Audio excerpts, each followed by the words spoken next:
নমস্কার বন্ধুরা, আশা করছি তোমরা সবাই খুব ভালো আছো। দেখো, আজকে মোস্টলি যে জুন 22 যে কারেন্ট অ্যাফেয়ার্স সেটা নিয়ে আজকে ডিসকাস করা হবে। বাট এটা বেশ কতদিন লেকচারে মিস ছিল, মানে ঠিকমতো লেকচার করানো হয়নি। বাট আজ থেকে আবার কন্টিনিউ করানো হচ্ছে। এই জুন 22, দেখো কারেন্ট অ্যাফেয়ার্স দিয়ে শুধু জুন 22 মানে যে শুধু জুন 22 সেরকমটা নয়। এরকম এই সেম টপিক তোমরা কন্টিনিউয়াসলি জুন মাসে রিপিট পাবে। তারা নট অনলি জুন, তারা ওভারঅল জুনের total June lecture, June 22 as well as the June total lecture. তো আজকের যে total news paper analysis with বিভিন্ন ধরনের যে কারেন্ট অ্যাফেয়ার্সের যে ওয়েবসাইট আছে, গভর্নমেন্ট ওয়েবসাইট, প্রাইভেট ওয়েবসাইট, সেই সমস্ত ওয়েবসাইটকে কালেকশন করে তবে আজকে এই কারেন্ট অ্যাফেয়ার্সকে যে ছোটো 1 পেজের নোটস, দেখো 1 পেজের নোটস খুব ছোটো 1 পেজের নোটস, যেটা তোমাদের রিভিশন করতে খুব সুবিধা হবে। এবং প্রত্যেক দিন যদি তোমরা এরকম সেম 1 পেজের নোটস নিজেরা বানিয়ে নাও, লেকচার দেখো, তাহলে দেখবে খুব ইজিলি তোমরা কারেন্ট অ্যাফেয়ার্সকে খুব তাড়াতাড়ি কভার করে নিতে পারবে। এতে তোমাদের খুব প্রবলেম হবে না, এবং মাসের শেষে বা দিনের শেষে বা বছরের শেষে তোমাদের কারেন্ট অ্যাফেয়ার্স প্রচুর পরিমাণে জমে যাবে না। এগুলো ডেলি করলে কী হবে, তোমাদের ওই যে টপিক সেটা রেগুলারলি তোমরা রিভাইজের মতো থাকবে, এবং সেটা তোমাদেরকে একটানা করতে পারবে না। যেমন ধরো ফর এক্সাম্পল ধরো আন্নামালাই টাইগার রিজার্ভ ধরো আজকে এসছে, নেক্সট আবার নিউজ পেপারে হয়তো আসবে, আবার হয়তো নিউজ পেপারে আসবে। তাহলে ডেলি তুমি যদি করো আন্নামালাই টাইগার রিজার্ভ, তোমাদের একদম মাইন্ডের মধ্যে ফিক্স হয়ে যাবে। কিন্তু যদি ধরো একদিনই তোমরা বছরের প্রথমে আন্নামালাই টাইগার রিজার্ভ পড়লে, তাহলে সেদিন তোমাদের মনে নাও থাকতে পারে, তোমরা ভুলেও যেতে পারো। ডেলি কারেন্ট অ্যাফেয়ার্স ডেলি করা দরকার।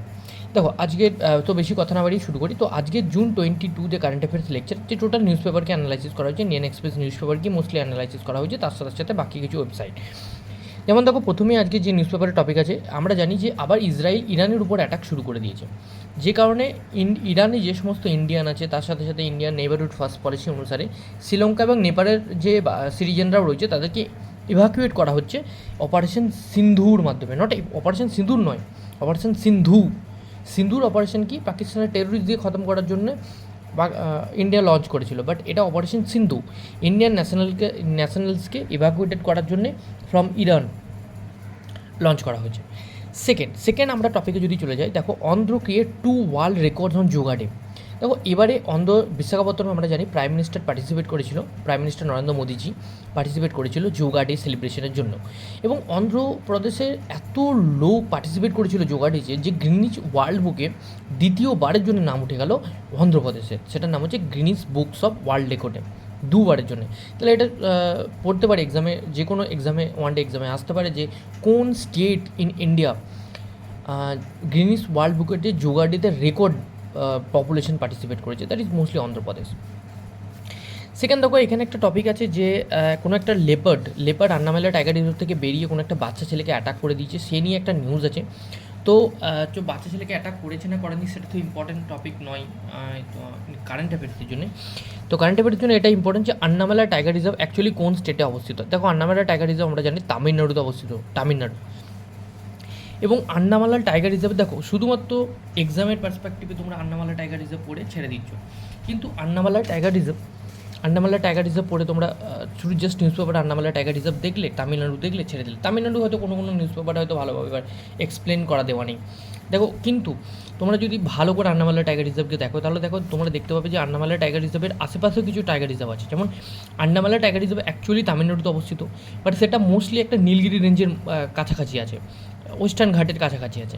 এছাড়াও এর পার্শ্ববর্তী কিছু তোমরা ন্যাশনাল পার্ক দেখে নিতে পারো, যেমন ধরো Parambikulam national park tiger reserve, Chinnar wildlife sanctuary, Eravikulam national park. তাহলে এই যে জিনিসগুলো, এগুলো সব কিন্তু তামিলনাড়ুতে, পারাম্বিকুলাম, ইরাভিকুলাম, কিছু। তাহলে এই ধরনের ন্যাশনাল পার্কগুলো কিন্তু ওই আন্নামালাইয়ের পাশাপাশি national park. Third important topic আজকে কি না, Indian post payment bank digital payments award পেল। তাহলে এখানে কোশ্চেন আসতে পারে যে কোন ব্যাঙ্ক ডিজিটাল পেমেন্টস অ্যাওয়ার্ডস পেল, সেটা হচ্ছে ইন্ডিয়ান পোস্ট পেমেন্ট ব্যাঙ্ক। দেখো পেমেন্ট ব্যাঙ্কস আমরা যদি জানি, পেমেন্ট ব্যাঙ্ক অনেক রকম আছে, আমরা জানি এয়ারটেল পেমেন্ট ব্যাঙ্কস আছে, পেটিএম পেমেন্ট ব্যাঙ্কস আছে, অনেক রকম পেমেন্ট ব্যাঙ্কস আছে। But mostly payment banks by RBI based on the Nachiket Mor committee দ্বারা পেমেন্ট ব্যাঙ্ককে ক্রিয়েট করা হয়েছিল। নচিকেত মোড় কমিটি সাজেস্ট করেছিল এবং আরবিআই এটাকে যে সুপারভাইজ করেছিল এবং শুরু করেছিল। দেখো পেমেন্ট ব্যাঙ্কের কিছু ইম্পর্টেন্ট ইনস্ট্রাকশন আছে, যেমন payment bank can accept deposit up to 2 lakh, can not issue any credit card কিন্তু পেমেন্ট ব্যাঙ্ক ইস্যু করতে পারে না, এগুলো কিছু limitation of the payment bank. তো কতটা ডিপোজিট ইউজ করতে পারে, 2 লাখ তোমরা এখানে লিখবে। ক্রেডিট কার্ড ইউজ করতে পারে না, that is also one of the important question. And next topic দেখো, ইন্ডিয়ান কোর সেক্টর যে গ্রোথ আছে, কোর সেক্টরের মধ্যে ইন্ডিয়ান 8টা কোর সেক্টর আছে। এখানে এক্সামে কোয়েশ্চেন আসতে পারে যে কোনটা কোর সেক্টরে পার্ট নয়।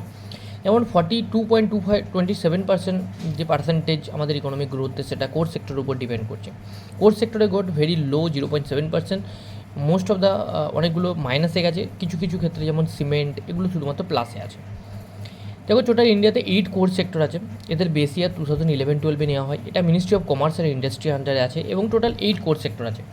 কী আছে? কোল আছে, ক্রুড অয়েল আছে, ন্যাচারাল গ্যাস আছে, রিফাইনারি প্রোডাক্ট আছে, ফার্টিলাইজার আছে, স্টিল আছে, সিমেন্ট আছে, ইলেকট্রিসিটি আছে। So these are the 8 core industry. Okay, so the very easy question. So 8 core ইন্ডাস্ট্রির মধ্যে কী কী আছে? Coal, crude oil, natural gas, refinery product, fertiliser, steel, cement এবং ইলেকট্রিসিটি। অনলি 40.27% এর শেয়ার আছে। দেখো নেক্সট হচ্ছে যে ইন্ডিয়াতে স্পেস ডকিং নিয়ে তো আবার আজকে নিউজে আছে, ইন্ডিয়াতে স্পেস ডকিং। কারণ ইন্ডিয়ার একটা যে ইন্ডিয়ান যে নিজস্ব যে ইন্ডিয়ান স্পেস স্টেশন, সেটা ইন্ডিয়ার ড্রিম আছে 2035-এর মধ্যে কমপ্লিট করা। এবং সেই ইন্ডিয়ান স্পেস স্টেশন করার জন্য কী করবে না, একটা স্পেস স্টেশন মানে একটা বিশাল বড় একটা এরিয়া, সেটা তো একবারে স্পেসে নিয়ে যাওয়া সম্ভব নয়। সেই জন্য আস্তে আস্তে করে পার্ট করে সেটাকে স্পেসে নিয়ে যায়। এবং সেই স্পার্টগুলোকে খুব স্পেসের মধ্যে ধরো একে অপরের সবাই ঘুরছে, সেই স্পার্টগুলো কী হচ্ছে, ডকিং করা হয়, মানে একে অপরের সাথে জোড়া হয়। That is call the space docking. তো স্পেস ডকিং কন্টিনিউয়াসলি নিউজ আছে। আর স্পেস ডকিং কী? স্পেস ডকিং হচ্ছে যে ইন্টারন্যাশনাল স্পেস স্টেশনের যে বড় বড় পার্টসগুলো, সেগুলো তো একবারে সব কিছু তৈরি করে স্পেসে নিয়ে যাওয়া পসিবল না। সেগুলোকে আস্তে আস্তে এক একটা পার্টসকে নিজে সেগুলোকে স্পেসের মধ্যে একসাথে জোড়া হয়। That is call the space docking. দেখো এরপর হচ্ছে আমাদের অনেক রকমের যে লঞ্চ ভেহিকেল আছে, লঞ্চ ভেহিকেলের কিছু হিস্ট্রি আমরা জেনে নিই। এখন আমরা শুনি পিএসএলভি শুনি, জিএসএলভি শুনি, এসএসএলভি শুনি, বাট এগুলো তো আপডেটেড ভার্সন। কিন্তু প্রথমেই যে আমাদের প্রথম যে লঞ্চ ভেহিকেল ছিল, সেটা হচ্ছে এসএলভি কিছু ছিল 1980-তে, এবং 4 স্টেজের এটা রোহিণী স্যাটেলাইট মাধ্যমে এটা করা হয়েছিল, মোস্টলি রোহিণী স্যাটেলাইট। সেখানে দেখো augmented small satellite launch vehicle, satellite launch vehicle, এটা হচ্ছে অগমেন্টেড। এবং এটা 1987, 1904 এবং 1994-এ পিএসএলভি আসে। পিএসএলভি প্রচুর পরিমাণে পেলোড, এগুলো এসএলভির থেকে এসএলভির পেলোড বেশি, বাট এটা আইএসএলভি আর্লিয়ার টাইমে ফেল হয়েছিল। এবং পিএসএলভি 1994 এসেছিল, এবং পিএসএলভির মাধ্যমে চন্দ্রায়ন যে 1 মিশন, সেটাকে পাঠানো হয়েছিল, এবং এটা 4 স্টেজের। তো কোন স্টেজের ইম্পর্টেন্ট?